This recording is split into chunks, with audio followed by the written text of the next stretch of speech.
That's right, I'm a human. I come from a neighboring town. I'm Sheriff Rao. I'd like your assistance with my mission, searching for the legendary spring. In today's video, I wanted to take a look at a brand new game that just dropped on Steam called Sandland. And it's actually the demo. There is a demo you can download and check it out for yourself if you're interested. I was immediately drawn to the art style of this game, and it's got these almost like World War II era aesthetic with tanks and this little demon guy that you control. So I really wanted to check it out, and I wanted to look more into it, see what it's about. And it's apparently based on a manga created by the legendary Akira Toriyama, who created Dragon Ball Z. So that sounded good to me. So yeah, let's check it out and see how it looks, how it runs, what it's like on PC. Now for the specs of my rig, we have an RTX 4090, a Ryzen 7800X3D, so a pretty high-end rig here, and we're going to be targeting 4K. Now first I want to take a look at the menu, because Japanese games don't have the best track record, although some Western companies do a pretty bad job. Now this isn't the worst I've seen, but it's not great, but it's not terrible, right? You can't just click anywhere you want. You have to first click on, say, display settings, and then you're allowed to click on all the other options. That's kind of how it works. And there is no escape to go back with. You have to hit backspace or the right mouse button. Now, other than that, you have some pretty basic settings, I would say. You have your brightness. You have a full screen borderless or windowed mode, resolution. You have a resolution scale. You don't have FSR, DLSS, or anything like that. But the resolution scale is supposed to render the game at a lower resolution and then upscale it to your targeted resolution. You have a frame limit of 30, 60, 120, or no limit, which is nice actually, because a lot of Japanese games don't give you unlimited frame rate in some of the games. But other than that, it's quite basic. You have your low, medium, and high. The demo itself seems to place you in an open world map here that's pretty much a desert, and there's no quests or anything like that. Now, I did look into this a little bit, and there is a whole storyline in the full game with quests, and it's fully voiced, and cutscenes and everything. There's progression. It's a full action RPG, but in the demo, they just place you in this open map, and you can just go around and explore, and it's pretty cool. As far as performance, we're getting pretty high numbers. But like I said, it's not perfect. There is some shader compilation stutters until you play for a bit, then it does get a bit better. But we are getting very high numbers here. I'm on a 4K 120Hz OLED TV, so it's way beyond where I can even see. Normally I would cap this to 120, but just for the sake of this video, I wanted to run it on cap. What's cool about this game though is that you get these vehicles that are customizable that you can drive around. Like this tank, for example, where you and your party can get into. In this demo, they give you this tank, a mech, and a motorbike. I'm assuming in the full game, you have to earn these and unlock them. But your character can fight even without a tank. You have a strong, a light attack, and everything else. And speaking of the vehicles that you get, you can actually customize them. As you can see here, we have a level 15 tank, motorbike, and battle armor. Let's take a look at the tank. You have a primary and secondary weapon. And these are like, almost like a inventory in your RPG, right? You change your sword, it increases your primary weapon attack, and it might decrease your defense. It's the same thing here. And looks like they give you a few items that you can play around with. And as you can see, it even changes the cosmetics of the vehicle, which is kind of cool. And you get your greens, your blues, your purples, you know, different ratings of items, essentially. So there's a lot of cool things. You can change your armor. You have a special ability, which is really cool. I'll show you guys that. You can add armor at the expense of making your vehicle slower. There's a lot of cool things. And all these vehicles specialize in different type of gameplay, which is kind of cool. I like vehicle-based games, and this is kind of like an action RPG with vehicles. I don't know, that just sounds pretty cool to me. One thing that became kind of annoying in this game, other than the occasional stutters, is your teammates. They just constantly talk sometimes, and they tend to say the same things over and over. I probably should have lowered their volume for this video, but I didn't. I was just enjoying the game, if I'm being honest. Sure is hot out here. How are you holding up, Prince? While exploring, I ran into this huge scorpion. So this is looks like to be a world boss, and I'll show you the ultimate ability. So you have one ultimate ability that goes beyond just your primary and secondary. And in this case, you shoot just a bunch of missiles, and they'll either hit one target or multiple if there's multiple on screen. As you've seen, we did a ton of damage. As far as the boss, this one was actually pretty easy. As long as you don't sit still, you can move around. And the tank itself is pretty versatile. It actually controls really well. The turret can spin 360 degrees. And as you can see, we do have an ammo clip. Once the ammo's depleted, it takes a little bit of time to reload. And same thing with the armor-piercing 88mm cannon. It takes time to reload. You can either hit R to reload, or once you fire your last round, it'll reload. But yeah, you do have a few different type of world bosses that are, for the most part, quite easy. There is some that are a bit more difficult, the ones that have a lot of ads with them. But anyway, what I did was I ended up just exploring some more, and then I made my way into these ruins. What's also kind of cool, I found, is that if you're already in a vehicle and you decide to swap into another vehicle that you have, it happens instantaneously. And I also found the motorbike to be the best thing for exploring. Obviously, it's not going to be as strong as the tank, but it's pretty fast. And hit and shift or the nitro button, it pretty much goes really fast. It does run out eventually, but it's a pretty cool vehicle to just explore the map with. And then you have the mech, which is a pretty good fighter for up close. It's not very fast, but it is pretty cool. You get a lot of interesting punches, and you can hover up in the air like I am right now. And you also have a little boost, like almost like a dodge ability. But as you can see here, I'm killing some panthers, and almost it's kind of like World of Warcraft in that way that you have these panthers, right?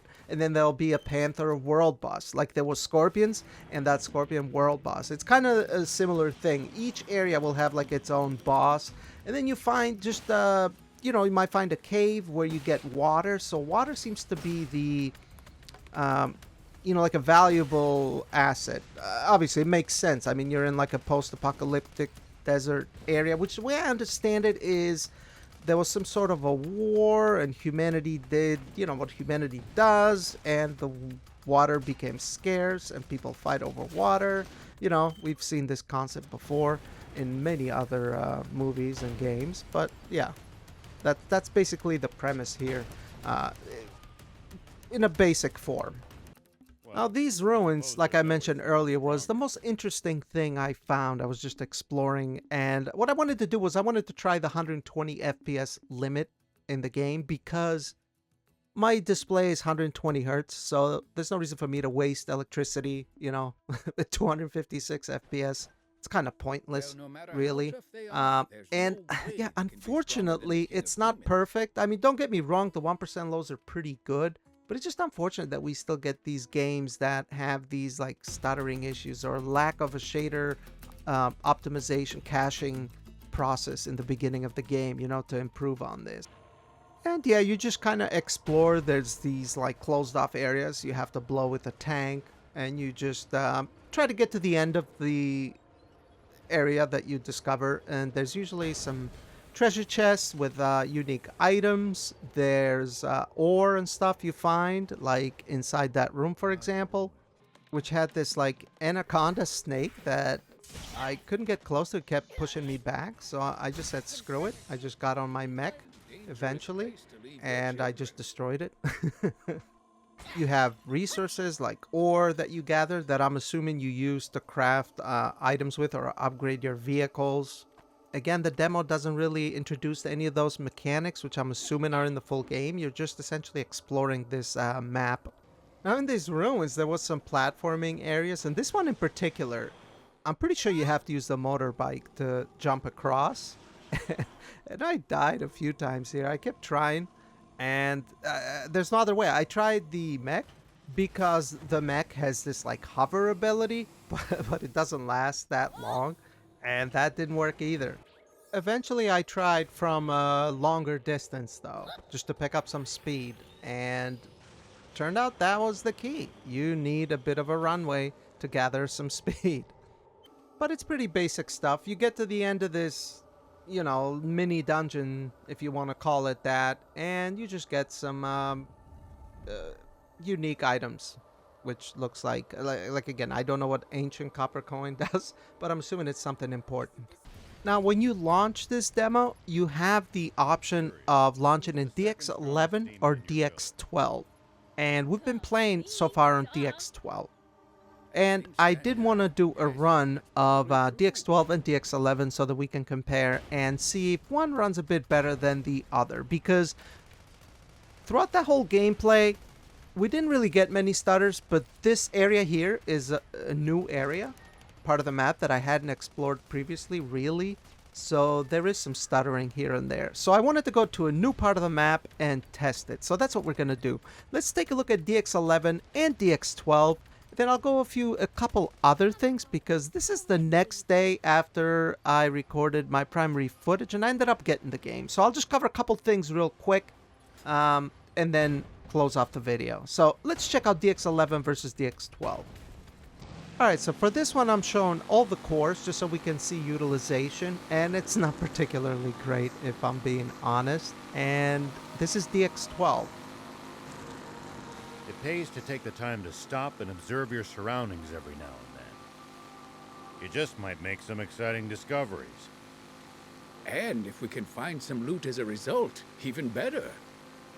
Yeah, your party just loves to talk. I hope you can actually turn the frequency or the rate at how often they speak down, because it can be kind of annoying. But back to DX12, we're at around 80 to 90 FPS for 1% lows. Not too bad. We did get a little hitch here and there. Why don't we take a look at DX11 now? In this same area, we're just gonna ride our bike all the way to this bridge and see what happens. So let's check out DX11. With DX11 now, we're not particularly off to a great start. We did get a good amount of hitches there. So we're at 40 FPS for 1% lows currently. And yeah, I would have to say that because I did a bit further testing about this, and I think DX12 definitely does a better job, at least in the demo. For sure, we had higher 1% lows. The frame rate was more consistent. Yeah, there you go. We still got a few more hitches. And I ran through this area a couple times too. And by the time we make it to the bridge, we're at 35 FPS. And with DX12, we were at 90. So I would say DX12 does the better job. Another thing I briefly wanted to touch on was controller support. As you can see here, I'm using a PlayStation controller, and I do have the PlayStation icons on there. The game will not do this by default. You have to use the Steam input. By default, it will use X input, so you'll get the Xbox layout. But it does support Rumble, all that stuff, all the controller stuff. It does not support the DualSense PS5 stuff. Which, to be fair, I don't know if it supports that even on the PlayStation 5, so I can't say. Before I end the video, I just wanted to touch on this real quick. This is the next day, and I did actually end up getting the full game. And yeah, there is a story, there's cutscenes, there's characters, so this is how the game starts. It does support ultra-wide, which is what I'm using here, 3440 by 1440. So that is nice to see. And the game looks really, really good, especially on an OLED display. The colors really pop. I really do like it. Now, as is traditional, the cutscenes are not ultra-wide, but that's the case with a lot of games, even some full AAA games. But yeah, the game is pretty interesting. If you like anime and Akira Toriyama's work, I don't see why you probably wouldn't like this either. However, I do want to say that there is actually an anime that released on Disney Plus. I don't know if I mentioned that earlier in the video, but that launched very recently too. It looks like the game and the anime launched together.